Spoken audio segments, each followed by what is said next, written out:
10월 2일 금요일 새벽 묵상입니다. 오늘의 말씀은 예레미야 40장 7절부터 16절까지의 말씀입니다.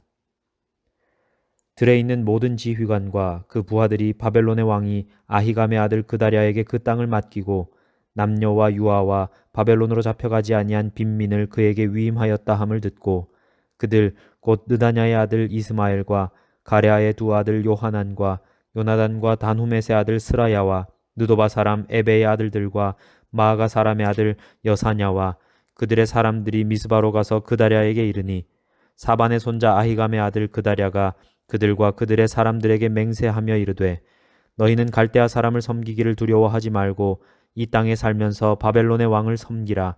그리하면 너희에게 유익하리라.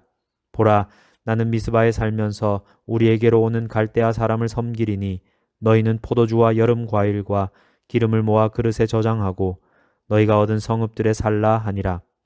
모압과 암몬 자손 중과 에돔과 모든 지방에 있는 유다 사람도 바벨론의 왕이 유다의 사람을 남겨둔 것과 사반의 손자 아히감의 아들 그다랴를 그들을 위하여 세웠다 함을 듣고 그 모든 유다 사람이 쫓겨났던 각처에서 돌아와 유다 땅 미스바에 사는 그다랴에게 이르러 포도주와 여름 과일을 심히 많이 모으니라. 가랴의 아들 요하난과 들에 있던 모든 군 지휘관들이 미스바에 사는 그다랴에게 이르러 그에게 이르되 암몬 자손의 왕 바알리스가 내 생명을 빼앗으려 하여 느다냐의 아들 이스마엘을 보낸 줄 내가 아느냐 하되 아히감의 아들 그다랴가 믿지 아니한지라. 가랴의 아들 요하난이 미스바에서 그다랴에게 비밀이 말하여 이르되 청하노니 내가 가서 사람이 모르게 느다냐의 아들 이스마엘을 죽이게 하라. 어찌하여 그가 내 생명을 빼앗게 하여 내게 모인 모든 유다 사람을 흩어지게 하며 유다의 남은 자로 멸망을 당하게 하랴 하니라. 그러나 아히감의 아들 그다랴가 가랴의 아들 요하난에게 이르되 내가 이 일을 행하지 말 것이니라. 내가 이스마엘에 대하여 한 말은 진정이 아니니라 하니라. 아멘. 어떤 사람들은 성경이 비현실적이고 비과학적이라고 주장합니다. 성경은 얼핏 보기에는 초현실적인 것 같지만 사실은 매우 현실적입니다. 겉으로 보는 것만으로는 알 수 없는 세상의 본질과 이 땅에 임한 하나님 나라의 현실을 담고 있기 때문입니다. 따라서 말씀을 신뢰하는 것은 지극히 현실적인 선택이라고 할 수 있습니다. 흩어져 있던 유다의 남은 군대와 장수들은 그다랴 총독 밑으로 모여듭니다. 그들은 바벨론의 끝까지 저항한 민족주의자들이었습니다. 그다랴는 그들의 정치 노선을 알면서도 바벨론 사람 섬기기를 주저하지 말라고 권고합니다. 이 땅에 살면서 바벨론 왕을 섬기면 다 잘 될 거라고 말합니다. 그다랴가 하나님을 어떻게 섬겼는지 나오지 않지만 그는 적어도 바벨론 왕을 섬겨야 살 수 있다는 예레미야의 예언을 믿고 따랐습니다. 총독으로서 유다의 명맥을 잇기 위해 최선의 노력을 다했습니다. 하나님의 말씀 앞에서 인간적 신념은 중요하지 않습니다. 중요한 것은 신념이 아니라 신앙입니다. 그다랴는 자기가 민족을 대표하여 바벨론 사람들을 섬길 테니 백성은 각자 성읍을 차지하고 포도주와 여름 과일과 기름을 모아 그릇에 저장하고 살라고 합니다. 흩어져 있던 유다 백성은 그 소문을 듣고 미스바로 돌아옵니다. 그다랴는 백성의 안전과 풍요를 지키는 좋은 지도자였습니다. 그러나 유다의 회복은 소유물이 풍성해지는 데 달려있지 않았습니다. 회복은 징계 후에 약속되어 있는 것이었습니다. 때로는 인간이 최선을 다해 노력하는 것도 하나님 앞에서는 크게 의미가 없습니다. 우리는 이 사실을 인정해야 합니다. 하나님의 절대 주권을 인정하고 바른 신앙을 갖는 것이 진정한 회복의 결과입니다. 군 지휘관들이 첩보를 입수하고 그다랴에게 나아옵니다. 암몬 왕 바알리스가 그다랴를 죽이려고 느다냐의 아들 이스마엘을 보냈다는 것입니다. 그러나 그다랴는 믿지 않습니다. 일시적 평화에 몰두해 자기의 최후가 다가오는 것을 알지 못합니다.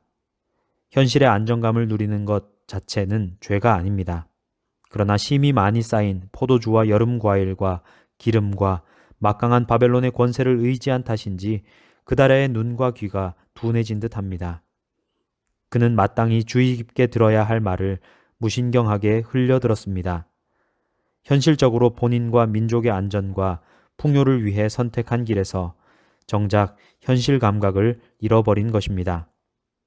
가레야의 아들 요하난이 그다랴를 다시 은밀히 찾아와서 느다냐의 아들 이스마엘을 암살하겠다고 제안합니다. 총독이 죽으면 그나마 모였던 유다 백성이 다시 흩어지기 때문입니다. 그다랴는 그것을 허락하지 않습니다. 요하난의 말이 사실일 리가 없다는 것입니다.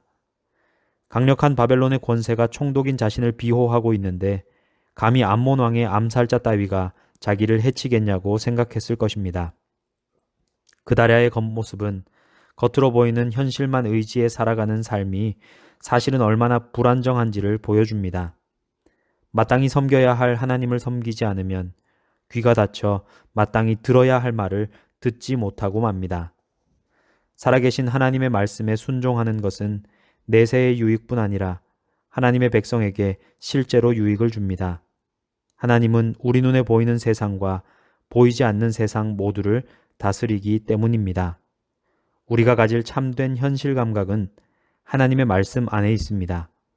섬겨야 할 분을 섬기고 들어야 할 말씀을 듣는 것이 참된 복입니다. 기도하겠습니다. 사랑의 하나님, 감사합니다. 오늘 이 땅의 어려움을 보면서 우리의 삶이 또 우리의 공동체가 하나님으로부터 얼마나 많이 벗어났는지를 다시 한 번 더 묵상하고 고민하게 됩니다. 죄로 인해 무너진 공동체를 다시 세우기 위해서는 모든 지체들이 죄를 인정하는 겸손한 태도를 보여야 한다는 사실을 다시 한 번 더 기억하게 하여 주시옵소서. 회복시키시는 분은 오직 하나님뿐임을 믿고 우리에게 허락된 징계와 또 회복의 과정을 겸손히 따라가는 자들 되게 하여 주시옵소서. 추석 연휴의 마지막까지 하나님께서 함께하여 주셔서 온 가족들과 또 우리 모든 교회의 지체들이 강건한 가운데 하나님이 주시는 참 평안을 누리는 시간 되도록 인도하여 주시옵소서. 예수님의 이름으로 기도하오며 이제는 주님이 가르치신 기도를 함께 드리오니 하늘에 계신 우리 아버지, 아버지의 이름을 거룩하게 하시며 아버지의 나라가 오게 하시며 아버지의 뜻이 하늘에서와 같이 땅에서도 이루어지게 하소서.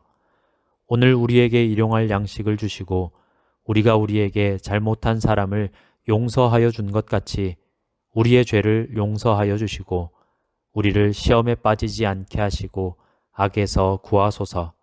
나라와 권능과 영광이 영원히 아버지의 것입니다. 아멘.